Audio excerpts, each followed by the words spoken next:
अस्सलाम वालेकुम स्टूडेंट्स। तो कैसे हैं आप सब लोग। तो आज स्टूडेंट्स हम अपने चैप्टर नंबर 1 मेजरमेंट्स जो है उसके न्यूमेरिकल्स इस लेक्चर में डिस्कस करेंगे, जो कि आपके स्मार्ट सिलेबस के अकॉर्डिंग आपने सॉल्व करनी है। अब क्योंकि सेशन का एंड हो रहा है तो इसलिए न्यूमेरिकल्स हम इस वजह से सॉल्व कर रहे हैं सब चैप्टर्स के, ताकि स्टूडेंट्स जो ईजिली न्यूमेरिकल्स को अटेम्प्ट कर सकें अपने पेपर प्रिपरेशन के लिए। ठीक है, तो फर्स्ट चैप्टर जो है इसके न्यूमेरिकल्स कुछ ट्रिकी से होते हैं, क्योंकि इनमें कुछ चीज़ें ऐसी होती हैं जो कि स्टूडेंट्स को नॉर्मली तौर पे पता नहीं होती। ठीक है, अब अगर हम इसको स्टार्ट करें तो पहला क्वेश्चन तो बहुत सिंपल सा ही है। ठीक है, आपको एक क्वेश्चन दिया गया है लेंथ और विड्थ, ठीक है, और आपने एरिया फाइंड करना है। तो ये तो सिंपल है, अगर लेंथ और विड्थ हो किसी भी ऑब्जेक्ट की, ठीक है, किसी भी चीज़ की अगर आपको एक लेंथ और एक विड्थ दी गई है तो आप एरिया कैसे फाइंड आउट करते हैं? लेंथ और विड्थ को मल्टीप्लाई करके करते हैं। ठीक है, area is equal to length multiply by width. इन दोनों को मल्टीप्लाई करेंगे आपके पास एरिया आ जाएगा। तो लेंथ है आपके पास 18.3 और विड्थ है आपके पास 14.6। एरिया लेंथ और विड्थ को मल्टीप्लाई करके 18.3 को 14.60 से जब मल्टीप्लाई करेंगे तो आंसर आपके पास आएगा 267.18। अब उसने क्वेश्चन में ये कहा है कि इसको हम सिग्निफिकेंट फिगर के अकॉर्डिंग सॉल्व करेंगे। ठीक है,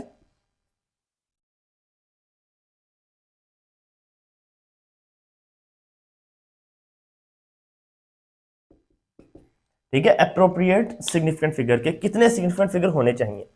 अब इसका जो मेथड होता है वो ये होता है कि आपके पास जो लेस प्रीसाइज वैल्यू होती है ना, मतलब जिन वैल्यूज को आपने कैलकुलेशन में यूज किया है उसमें जो सबसे कम प्रीसाइज वैल्यू होगी ना, उसमें जितने सिग्निफिकेंट फिगर होते हैं आपके आंसर में भी उतने ही सिग्निफिकेंट फिगर होने चाहिए। अब लेस प्रीसाइज देखें, इसका लीस्ट काउंट देखें 18.3 है ना, मतलब इसका 0.1 सेंटीमीटर के अकॉर्डिंग है और इसका 0.01 के अकॉर्डिंग है। तो अगर हम इसका लीस्ट काउंट देखें तो ये आ जाएगा 0.01 और इसका 0.1। तो कम लीस्ट काउंट किसका है? इसका हो गया। ठीक है, जो लेस प्रीसाइज की लीस्ट काउंट कौन सा है? लेंथ का है। ठीक है, मोर प्रीसाइज किसका है? विड्थ का है। देखिए ना, इसमें तो अगर मिस्टेक होगी भी तो डेसिमल के बाद सेकंड नंबर पे जाकर कोई भी मिस्टेक होगी, तो ये ज्यादा प्रीसाइज वैल्यू है। कम प्रीसाइज कौन सी है? लेंथ है। तो लेंथ में कितने सिग्निफिकेंट फिगर है? 1 2 3। तो आंसर में भी आपके कितने सिग्निफिकेंट फिगर होने चाहिए?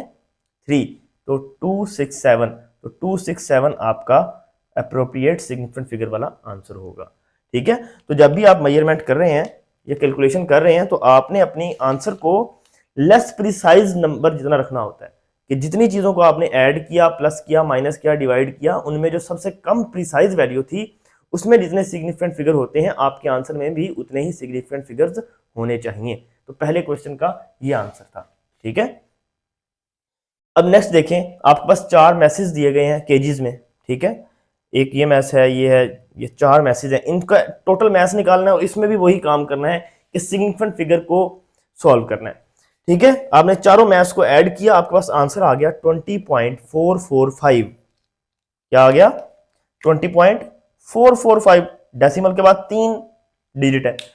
अब हमने वही, मैंने जो आपको पहले बताया कि आपने देखना है कि आपने जिन वैल्यूज को ऐड किया है इनमें सबसे कम प्रिसाइज कौन सी है। सबसे कम प्रिसाइज स्टूडेंट्स ये वाली वैल्यू है।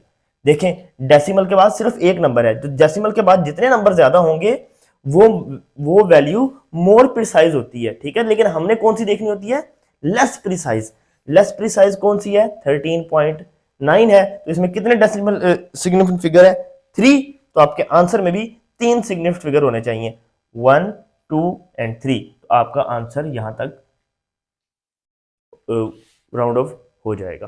ठीक है, तो ये पहले दो तो बहुत इजी क्वेश्चन थे।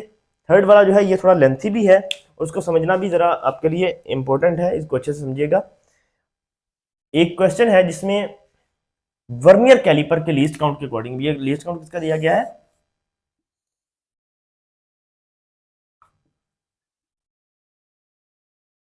वर्नियर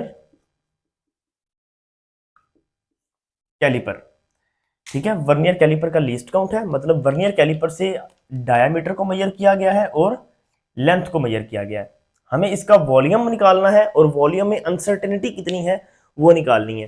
ठीक है, अनसर्टेनिटीज क्या है, ये सब चीजें जो लेक्चर्स मैंने इसमें पहले चैप्टर के रिकॉर्ड किए हुए हैं उसमें आपको अच्छे से पता चल जाएगा कि मैं अनसर्टेनिटी के बारे में क्या क्या आपको सब कुछ बताया हुआ है, ठीक है। लेकिन मैं यहाँ पर भी कोशिश करूंगा कि जितना मैक्सिमम आपको एक्सप्लेन कर सकूं, ठीक है। तो वर्नियर कैलिपर से जो रीडिंग की गई है डायमीटर की और लेंथ की, उसके अकॉर्डिंग वॉल्यूम निकालेंगे और उनमें अनसर्टेनिटी को फाइंड करेंगे। पहला काम तो वॉल्यूम निकालना किसी भी सिलेंड्रिकल शेप का इजी है। सिलेंड्रिकल शेप का वॉल्यूम जो होता है वो किस तरह निकलता है,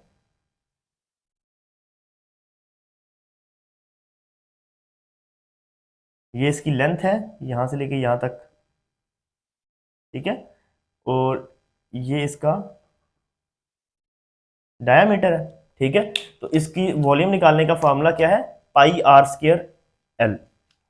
पाई की वैल्यू 3.14, आर जो होता है वो डायमीटर को 2 पे डिवाइड करने से आता है, तो d/2 का स्क्वायर और लेंथ साथ आ जाएगी, ठीक है, क्योंकि आर जो होता है वो किसके इक्वल होता है, डायमीटर डिवाइड बाय 2, ठीक है। डायमीटर को 2 पे डिवाइड करने से बनता है, क्योंकि किसी भी सर्कुलर शेप का सेंटर से गुजर के दूसरे पॉइंट तक जाने वाला जो डिस्टेंस होता है ये क्या कहलाता है, डायमीटर कहलाता है, और इसका हाफ क्या कहलाता है, रेडियस कहलाता है। तो इस वजह से अगर हम डायमीटर को 2 पे डिवाइड करें तो हमारे पास क्या बनता है, रेडियस बनता है, ठीक है।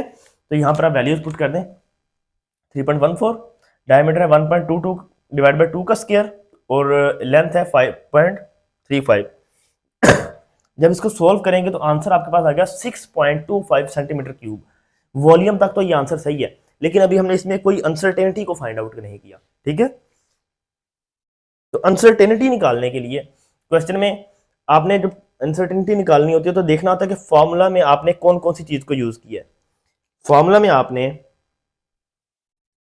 एक डायमीटर यूज किया है और एक लेंथ यूज की है। तो पहले हम लेंथ की अनसर्टेनिटी निकाल लेते हैं, फिर डायमीटर की निकाल लेंगे। तो अनसर्टेनिटी ऑफ लेंथ फाइंड करने के लिए हमेशा इसका फॉर्मूला क्या होता है, परसेंटेज अनसर्टेनिटी निकालने का, least count divided by measured value multiply by 100%। जो आंसर आएगा वो उसकी परसेंटेज में अनसर्टेनिटी होगी।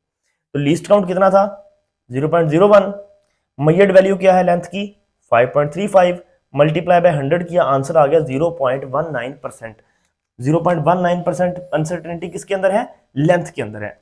अब हम डायमीटर की अनसर्टेनिटी निकालते हैं, तो डायमीटर के लिए भी सेम वही formula, least count divided by measured value multiply by 100%।